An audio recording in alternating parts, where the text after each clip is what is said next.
Hey everybody, Nick Espinoza, your chief security fanatic here, and it is Sunday, and we are doing breaches of the week, and this has been an exhausting week, I think, for everybody. What just a bonkers way to start 2021. Now, before I begin, as always, I'd like to thank the following people that tagged me, linked me, sent me messages, whatever it was, to get me a lot of these breaches. It is always, always appreciated, and I'm happy to give you a shout out as well, if you hook me up like this. So, David Walker, Jason Dance, Chris Fallon, and Barrett Peterson. Guys, thank you so much for all of these.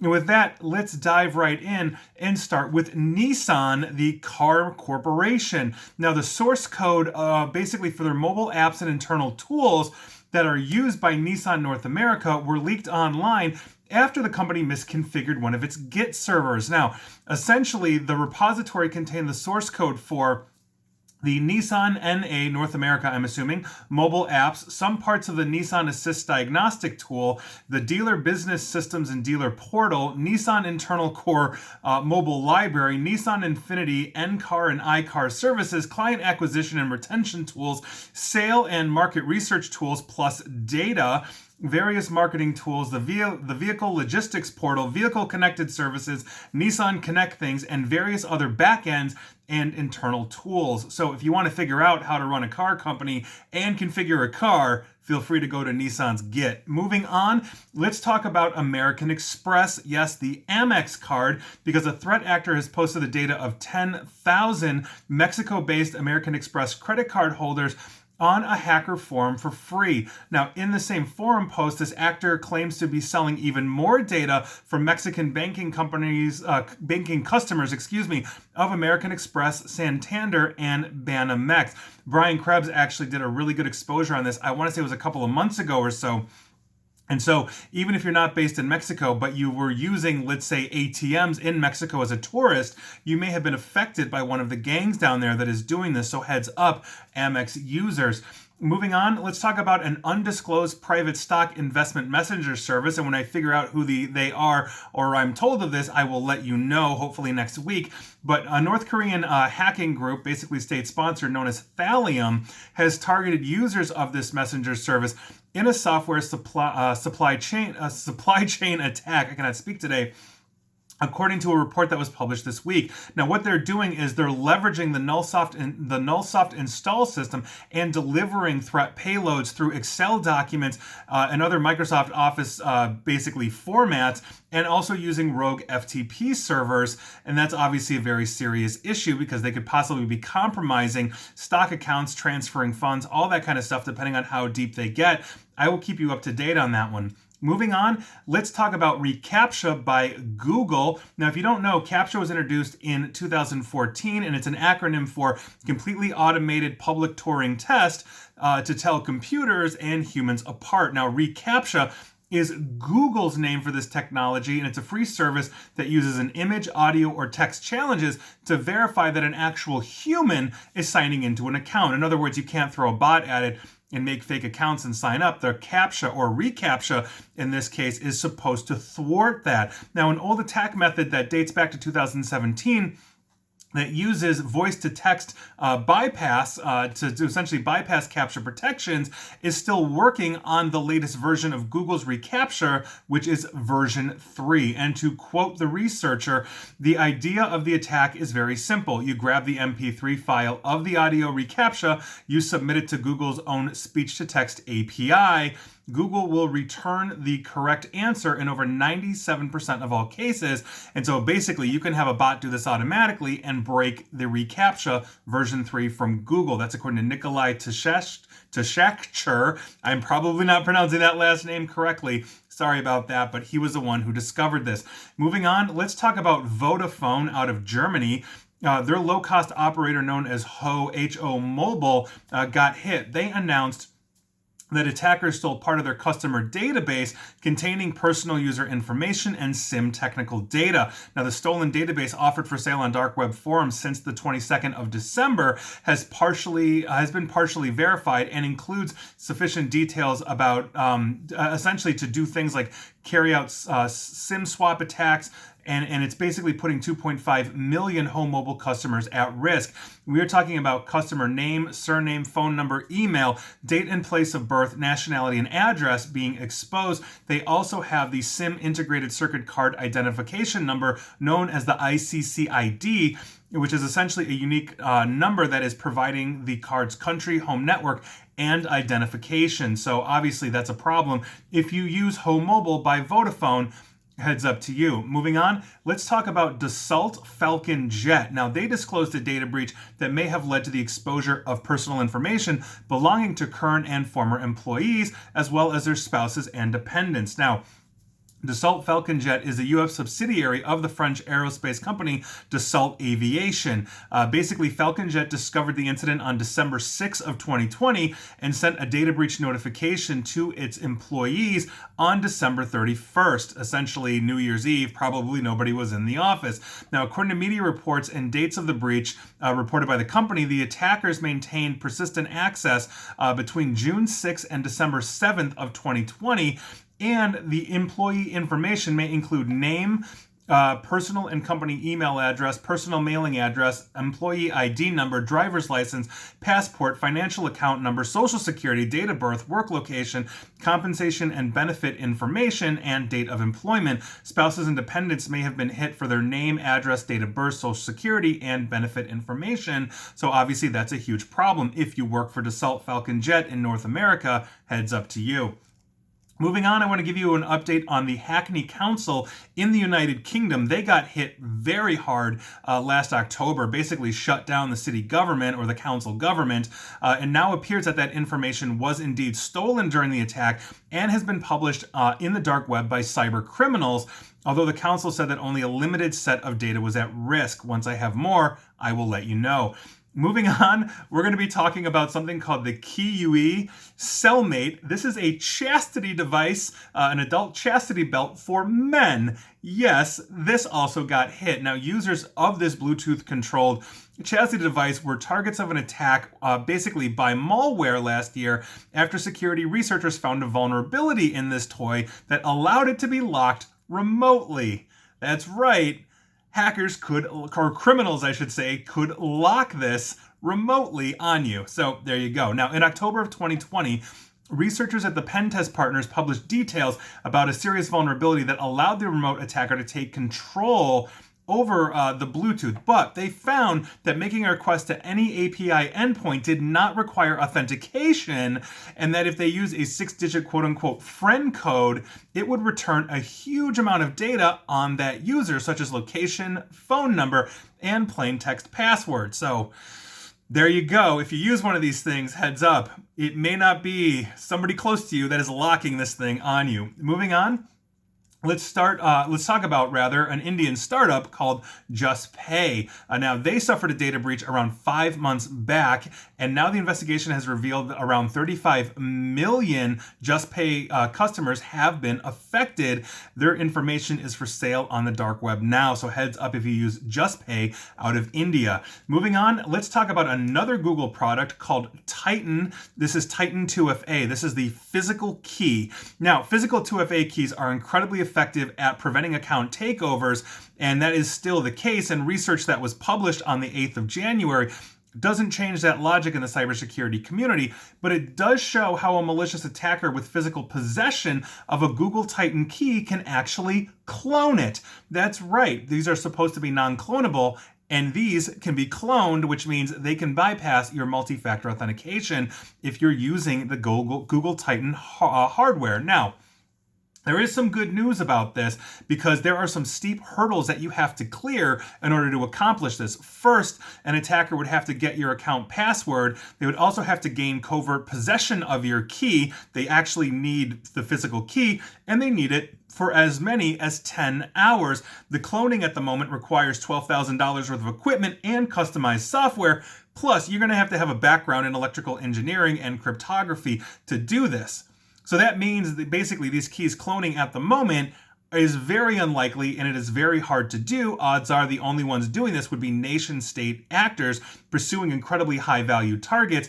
But as technology moves on, that process will become much easier. But that also means that Google will understand this and hopefully harden the next version of Titan. And so here we are. So if you are a high value target to a foreign state actor and you're using Google Titan, you might want to hang on to that thing for dear life. Moving on, let's head down under and talk about the Reserve Bank of New Zealand. In a statement, the bank said that a third-party file-sharing service it uses to share and store sensitive information has been hit. They are not disclosing which. It was likely to be another government trying to attack the Reserve Bank, according to an investigator, and he's a professor of computer science at Auckland University, Dave Parry, and so hopefully the Reserve Bank of New Zealand will get that locked down. Moving on, let's talk about the WikiLeaks successor, DDoS Secrets, or DDoS Secrets.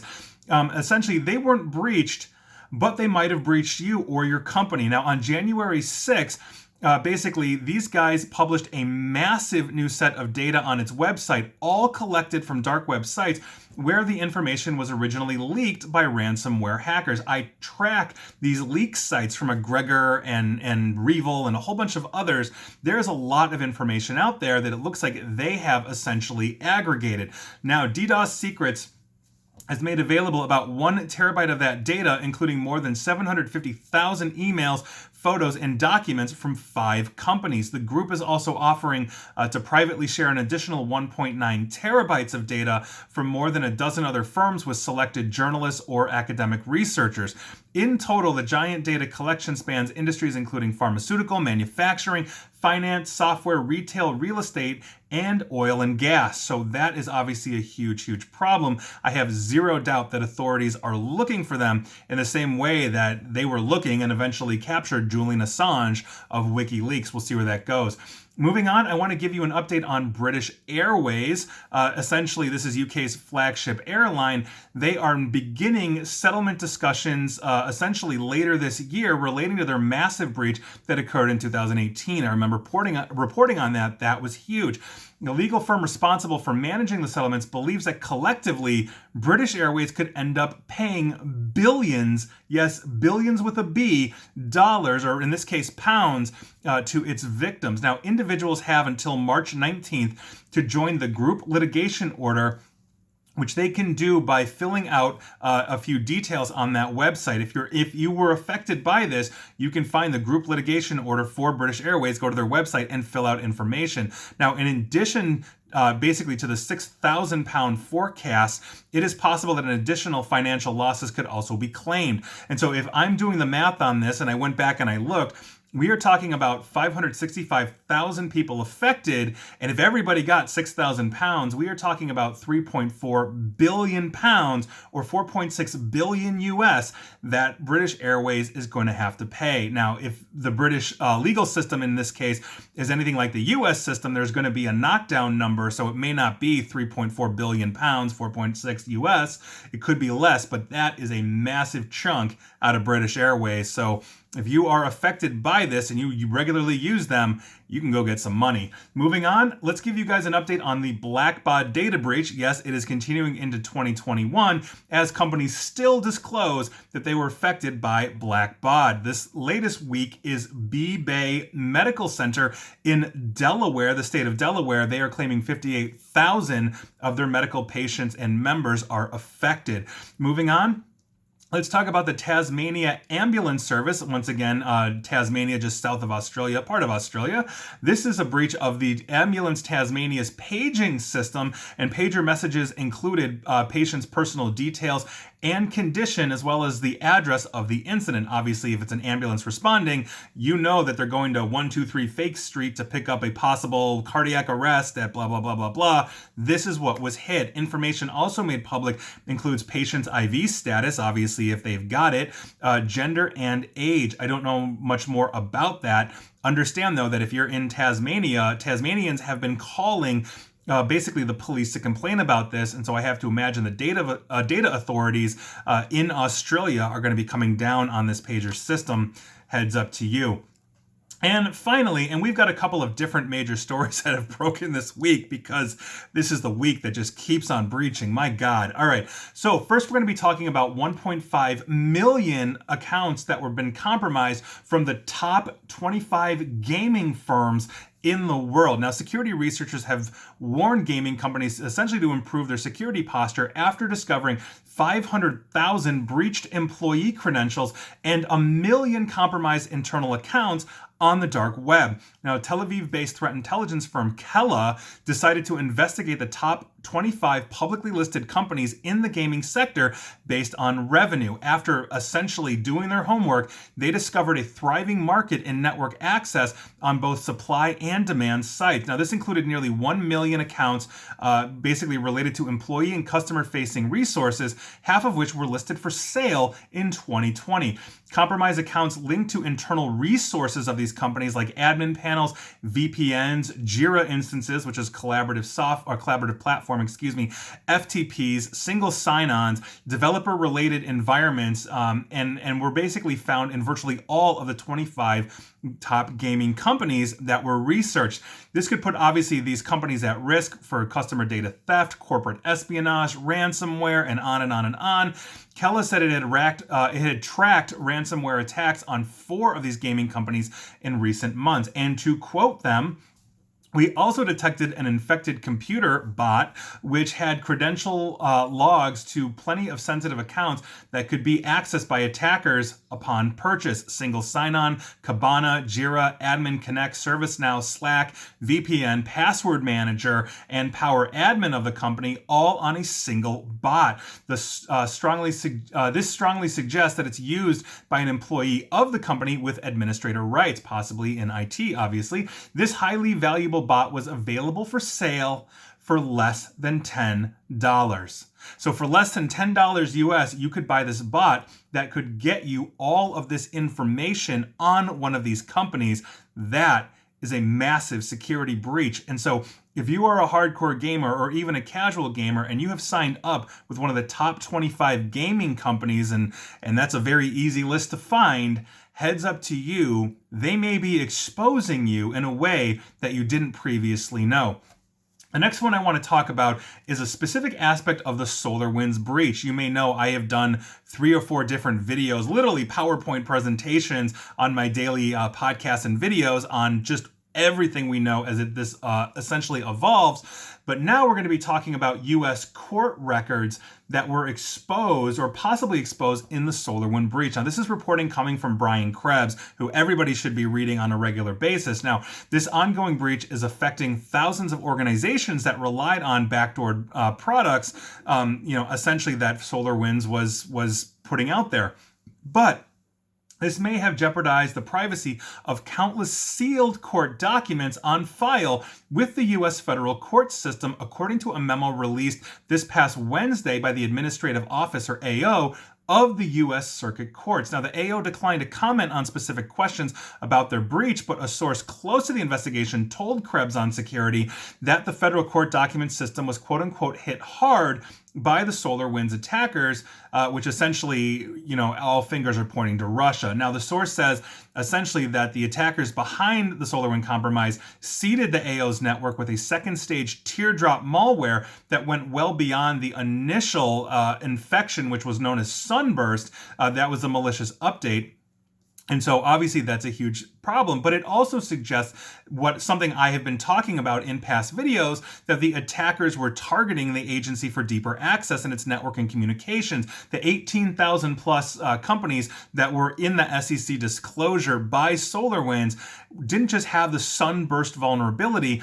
Once they got in, they could have sideloaded infections like teardrop malware, all this kind of stuff into the network. We're going to be cleaning this up for years. Now, back to Brian Krebs reporting here. The AO's court documents system powers a publicly searchable database called Pacer, and the vast majority of the files in Pacer are not restricted, but many other documents stored in AO's system are sealed, either temporarily or indefinitely by the courts or parties essentially in a legal matter. They may contain highly sensitive information, including intellectual property and trade secrets, or even the identities of confidential informants, meaning if you've whistleblowed and you're in the court system and the court has sealed that record, we may know who you are, including whoever you whistleblew on. This is a huge problem. This SolarWinds breach is going to continue for years, I think, as we continue to uncover these things. And the companies that are part of that were using SolarWinds Orion, that were part of this, that are lax in essentially their cleanup of this, may potentially have infections for years, data exfiltration for years, and on and on and on and on. This is a mess, and it's not going away. And finally, we are going to be talking about, in closing, with the Capitol breach. Now, obviously, we all watched in horror as that was going down. I did a video on that 2 days after the mob breached the Capitol building, talking about the data security breach that happened as they physically breached and invaded that building. Screens were left on, laptops and other devices were stolen, and on and on and on. Now, we have an update from the Justice Department that I want to make you aware of. Quote-unquote national security equities may have been among the records that were stolen from the Capitol on Wednesday, essentially when these insurgents stormed the building and looted congressional offices. And that is according to a Justice Department briefing that was released on Thursday. Now, Michael Sherwin, who is the acting U.S. Attorney for Washington, D.C., said it will likely take, and I quote, several days to flesh out exactly what happened, what was stolen, and what wasn't. Noting that the items, and I quote, were electronic items were stolen from senators' offices, documents and materials were stolen, and we have to identify what was done to mitigate that damage. To continue, Representative Ruben Gallego, Democrat of Arizona, said, and I quote, we have to do a full review of what was taken or copied or even left behind in terms of bugs and listening devices, etc. He's raising the possibility that foreign adversaries could have easily infiltrated into this crowd and basically gotten into the Capitol. I personally watched about 1 hour worth of footage from start to finish before the breach, as they breached everything, including the unfortunate incident where the woman was shot and killed. So it is very possible that anybody could have walked in. The Capitol Police were completely overwhelmed. And on that point, and on a side note from this, one of my followers on Twitter the other day alerted me to a picture circulating of a possible Russian agent that was allegedly photographed with that horn guy. Then if you've been paying attention, you know who the horn guy is. Was essentially this picture was making rounds on the internet. I want to state this right now. I want to make this completely and unequivocally clear. I do not know if that picture is real or fake. I do not know if that person is a foreign state actor or who that person is. It behooves all of us, when we see this kind of information, to investigate as thoroughly as we can from reputable and vetted sources. There is so much misinformation flying around right now that we cannot take these things as gospel. I always appreciate my followers linking, posting me, tagging me in whatever it is. I have not gotten around to investigating that, but this is the thing that we need to do. We need to vet our information. We cannot simply say something, or see something and then spread it because one of our friends saw it, because they may not be vetting that information. We have to vet our information before we put it out there. And I wanted to include this because this is the kind of thing that we're seeing fly around all the time. My follower that tagged me in this could have been 100% right and have caught something that can then be verified, or it could be misinformation. I genuinely don't know, because I don't know this follower. I've never met the person. He could be an awesome guy. I have no idea. So we vet our information. This is essentially what I do on a regular basis. When people throw information at me all the time, I want to confirm it with multiple sources. I want to see if I can find duplicates, if I can figure out if this is right or wrong. It is a process I think we should all follow. It is very important. But I digress. I want to get back to the Capitol breach because questions remain about whether or not the attackers were able to remove any physical documents. containing personal identifiable information, legislative strategy, or sensitive logistical details, or anything like that. God forbid, let's say a schedule for Speaker Nancy Pelosi, who you can actually hear in the videos, people screaming that they're coming for her. God forbid her movements got out there and now somebody can target her for kidnapping or worse. These are the kinds of things that I think we are going to be cleaning up and quantifying for weeks, if not months, after this Capitol breach, as I assume the Capitol Police are now locking down, training, reinforcing, getting ready for the inauguration, which will be a combination of the Capitol Police, the municipal police, the U.S. Park Police, and on and on. And so I think we are going to see a massive police presence at the inauguration, and if we don't, it is seriously asking for trouble. So those are your breaches of the week. I think it's just 20. We were all affected. I'm just going to put it out there. And if you drive a Nissan, you might want to contact them. So there you go. And please like, share, follow me here on Facebook and Twitter at NickAESP. And please feel free to subscribe to me at YouTube as well. And as always, stay safe and stay online. Thanks, everyone.